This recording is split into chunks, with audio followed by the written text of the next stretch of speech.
In a contest that promised breakout night status for quarterback Shedeur Sanders, the game's closing stretch instead raises serious questions about the direction of the offense, the coaching decisions behind it, and whether the star signal caller was intentionally restrained. What transpired wasn't just a misplaced call or lapse in execution, it looked like containment. Momentum. Then a sudden shift. Sanders entered the contest with a visible upward trajectory. He finished his most recent outing completing 11 of 20 passes for 209 yards, 1 touchdown and 1 interception. That's a completion rate of 55% and an average of 10.5 yards per attempt. Earlier in his career at the collegiate level, he posted massive numbers. At Colorado Buffaloes, he threw 4,134 passing yards in one season and recorded an FBS record 37 passing touchdowns. All of this suggested that Sanders was in position not just to play well, but to blow the roof off. But then, a pivot. 2 touchdowns stripped by unconventional calls. According to the internal view, the offense at the final phases of the game shifted into gimmick, wildcat running plays, motions and handoffs that bypassed the quarterback's rhythm.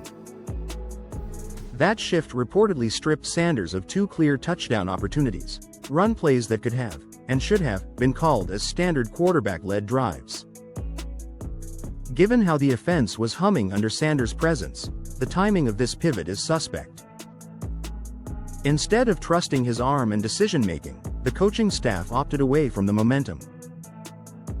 No easily accessible public stat line shows those 2 drives ended in touchdowns for Sanders, but if they had stood, the narrative of the game would be very different. The self-inflicted wounds, fumbles, drops, and stopping routes the scoreboard further reflects mistakes that shouldn't be pinned squarely on the quarterback. One of the team's best receivers, Jerry Jeudy, suffered a fumble in a red zone setting, a turnover that extinguished a potential scoring drive. Another wide receiver reportedly stopped in his route altogether, failing to secure a catch that should have been routine. The sum of those miscues, combined with the 2 stripped touchdowns, amounts to approximately 28 points lost, per the internal tally. Let's put that in perspective. If those points had been converted, Sanders might have set a game-high scoring record for the offense. Instead, he finished with moderate statistics while watching what might have slipped away. The narrative competitor, Dillon Gabriel. Complicating matters is the presence of another rookie quarterback, Dillon Gabriel, operating under the same roof. Gabriel's 2025 season stats: 937 passing yards, 7 touchdowns, 2 interceptions, placing him 34th and tied 29th among QBs in those categories. When a rookie with modest numbers remains the featured option while another rookie shows flashes of elite upside, it naturally raises questions. Is the coaching staff managing talent? Or are they managing optics? When Sanders' ceiling loomed over Gabriel's trajectory, viewers began asking, was the offense structured intentionally to prevent Sanders from outshining his counterpart? Coaching decisions versus execution. Where does responsibility lie? To be fair, football is a team sport. Mistakes happen.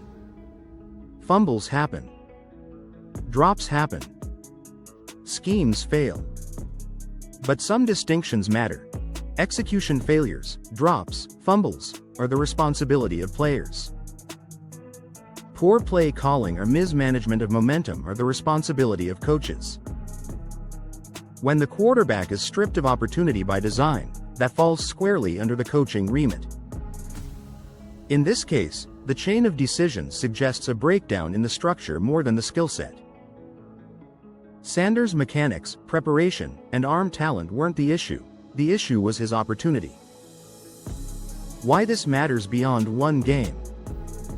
If Sanders' talent and production at Colorado are any indication, suppressing or limiting his upside isn't just a game-to-game decision, it's a strategic choice with long-term ramifications. At Colorado, Sanders broke the school's single-season passing record and tossed 35-plus touchdowns. Limiting a guy with that caliber of prior production means limiting what the team might become. It's not simply about tonight's result. It's about building an identity, sending a message, and signaling to the quarterback that you believe in him. Moreover, when there is a quarterback on staff whose statistical output is decidedly ordinary, Gabriel, 7 TDs, 2 INTs, continuing to lean on that player while marginalizing the higher ceiling option is a bold coaching statement, whether intentional or not. The broader lens. This looks like coaching malpractice. Malpractice is a loaded word, but in the context of coaching it can be appropriate. When a coach is entrusted to give the best players the best chance and instead undermines them through decision-making, you're not just facing negligence, you're dealing with a system that failed its core talent. Here's how the elements align. Opportunity lost. 2 potential Sanders touchdowns removed through wildcat calls when the QB was cooking. Self-inflicted damage. 28 points wiped off via fumble plus route stop plus odd play calls. Confidence broken. In the locker room, public body language and speech raise questions of trust and buy-in. Narrative mismanagement.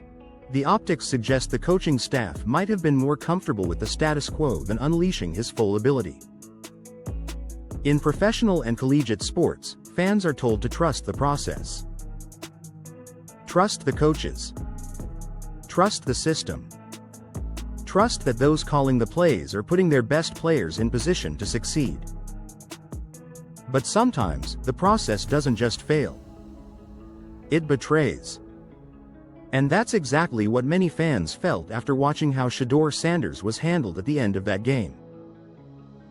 Because what unfolded wasn't just questionable play calling. It wasn't just bad timing. It didn't even feel like simple incompetence. To many watching closely, it felt intentional. Final assessment: Shedeur Sanders walked into the game with momentum. He finished with the raw numbers, 209 passing yards, 1 TD, 1 INT, but not the result or recognition he clearly could have earned. Instead, he watched the game slip away, not due to his own deficiencies, but because of choices made around him. When a quarterback shows this much upside and the supporting framework instead limits him, the result isn't just a lost game, it's a lost opportunity for a franchise-defining moment. And when that limitation appears intentional, the coaching architecture comes under question. If you're paying for the system to elevate its best player, and it doesn't, you're witnessing not just a mismanagement, but malpractice. The talent is undeniable. The statistics back it. What remains to be decided: whether the system will allow him to unleash it.